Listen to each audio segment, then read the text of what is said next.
RDC 1, Cameroun 0. Les Lions sont éliminés des barrages et ne verront pas la Coupe du Monde 2026. Ils avaient préparé la chasse aux lions comme on prépare une fête nationale. Motif, chant et espoir. Et puis à Rabat, jeudi 13 novembre 2025, tout s'est joué sur un souffle. Celui d'un corner, d'un duel et d'un petit geste décisif. La République démocratique du Congo a infligé aux Lions indomptables une défaite cruelle. 0 but contre 1.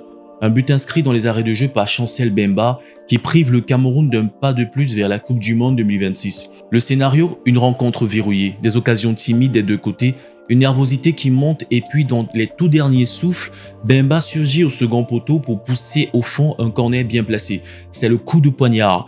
Les Lions qui avaient tenu bon jusque-là voient leurs rêves s'envoler au fil des secondes additionnelles. Côté camerounais, la douleur est double. Non seulement la défaite met fin à la soirée, mais elle interrompt une trajectoire de qualification compromise à l'issue des barrages. Les supporters, venus en nombre ou rivés aux écrans, ont vu s'envoler la possibilité d'aller chercher un billet pour la grande fête mondiale. Plusieurs médias locaux parlent d'une élimination cruelle et d'un rendez-vous manqué par manque d'efficacité dans la surface adverse. Sur le banc, l'équipe technique et les joueurs n'ont pas eu le temps de digérer. Le football moderne ne pardonne pas les inattentions sur coup de pied arrêté, ni l'absence d'instinct de tueur devant le but. Les observateurs pointent une équipe camerounaise solide mais trop timorée offensivement et une RDC qui a su gérer son coup et saisir l'unique occasion qui s'est présentée. Et maintenant, après la frustration et les analyses à chaud, place à la reconstruction. Savoir qui gardera le sifflet, McBride ou un autre, quels changements tactiques seront opérés et comment rebâtir la confiance pour les échéances futures. Le temps n'efface pas la déception, mais il offre la matière première aux remises en question, parfois salutaires. Le ministre de l'administration territoriale, Paul Atangadji, a présenté cette semaine un bilan officiel des violences survenues au Cameroun dans la foulée du scrutin présidentiel. Selon le MINAT, les troubles enregistrés dans plusieurs villes du pays ont causé des pertes en vies humaines, de nombreux dégâts matériels et conduit à plusieurs centaines d'interpellations. D'après le ministre, 16 personnes ont perdu la vie dans ces violences post-électorales. Il évoque également un nombre important d'arrestations, plus de 800 individus interpellés sur l'ensemble du territoire, dont 829 rien que dans la ville de Douala, parmi lesquels figuraient 36 mineurs âgés de 12 à 14 ans. Sur le plan matériel, le gouvernement fait état de multiples destructions. Plusieurs édifices publics auraient été ciblés et saccagés.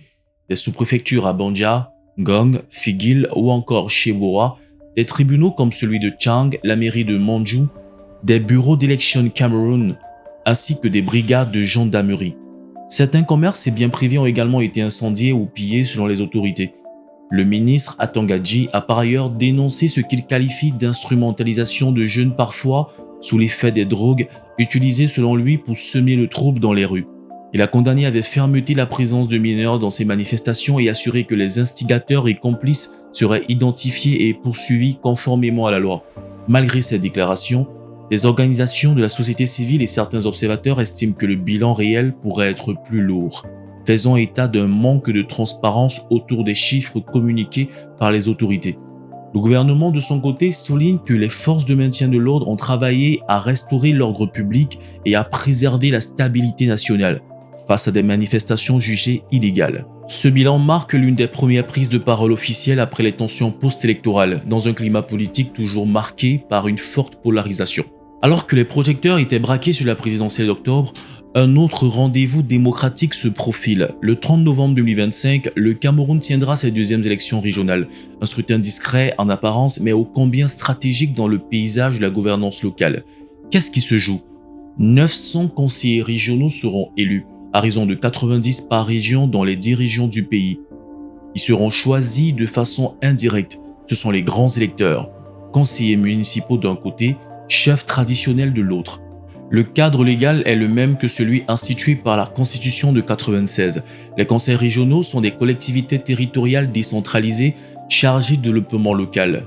Qui sont les candidats et quels enjeux ? 75 listes de candidats ont été validées pour ce scrutin régional, selon Election Cameroun, reparties entre 9 partis politiques. Le parti au pouvoir, le RDPC, Rassemblement démocratique du peuple camerounais, joue gros dans certaines régions. Il est le seul à présenter des listes.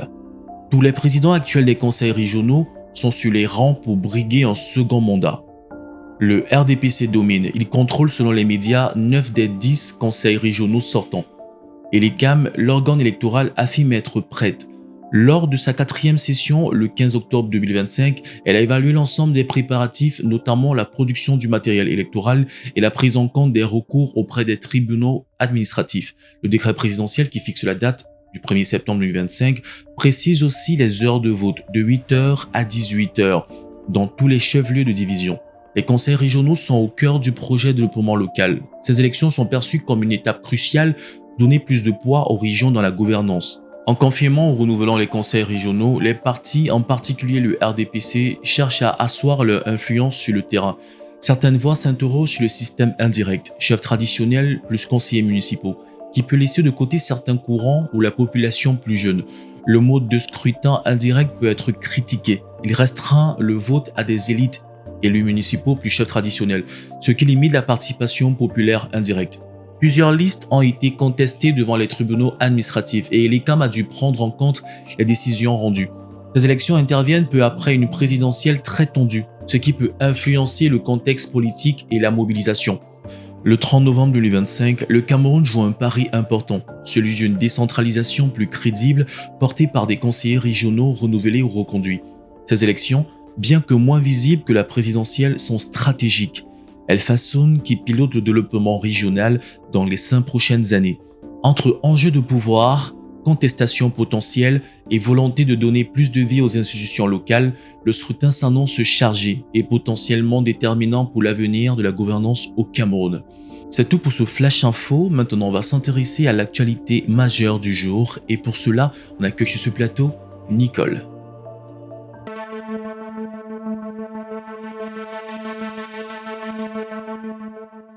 Bonjour Nicole.